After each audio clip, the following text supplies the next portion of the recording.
So it's July 31st here in southern Ontario, and that's why I scurried in an earlier video there, dodging some rain showers here.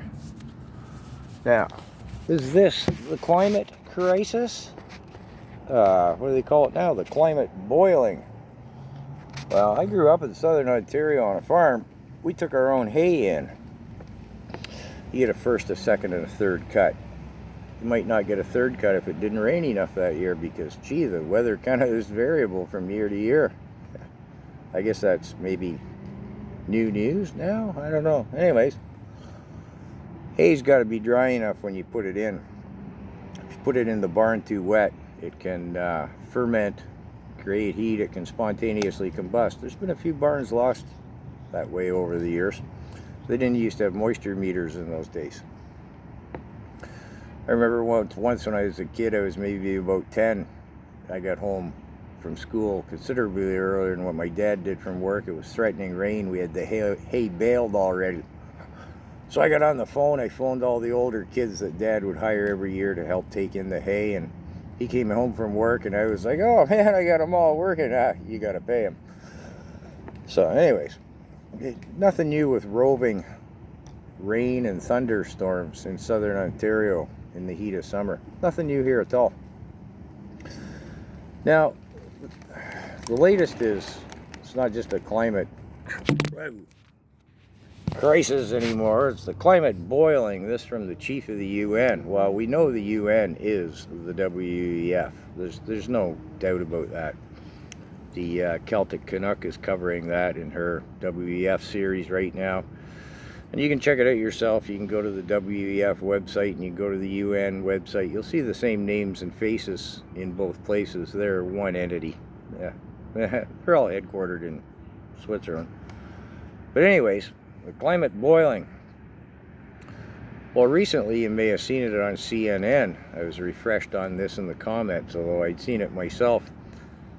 They had the guy from the Weather Channel. He was on CNN, and the talking head gal obviously was taken aback when he said, no, there's no climate change. There's no crisis. Been running this channel, we started it in '82. We've got all the data. It's not any warmer now than it was then. And she's trying to, this wasn't what she expected. You could see she's kind of going, well, the studies show it. He's like, well, I don't care what the studies show. We've been collecting this data from all over the place, and it shows there's no increase. Oh, they went back and forth, but the CNN gal got egg in her face on that one. You can go to the Climate Nexus, Dr. John Robson, with his dry, tongue-in-cheek wit, showing graphs and quoting statistics. So who's pumping the climate crisis, which is now the climate boiling? Well, it starts at the WEF, the UN, goes to the politicians, and then goes to the talking heads on the mainstream media. And all the data that they're using to support that the climate is boiling, they're only using data from the 60s to currently. They're not going past that. All these other guys, scientists, I'll say, climatologists, people who are looking at it with an unbiased opinion to say, is there a crisis, a problem, or is there not? They go back to the 30s and the charts show, no, there's really no change. And if you go back to the 1900s, no, I'll say 1900, again, things are consistent. And if you go past that into, we've got records from some places going back to like 1850 and stuff, same deal.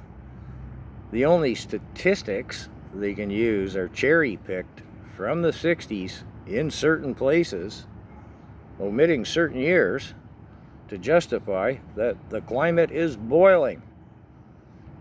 It was hot here last Friday, Wednesday, Thursday, and Friday. It's not boiling today. I have a sweater on. Yeah, the climate is boiling. The whole thing is, 3 years ago they locked us all down with a panda that wasn't.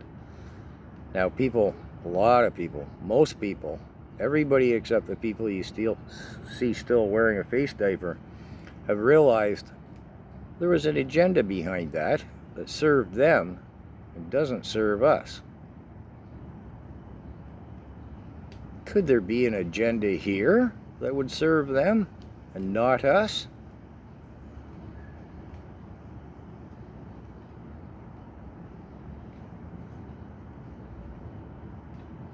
Yeah, I think there could be.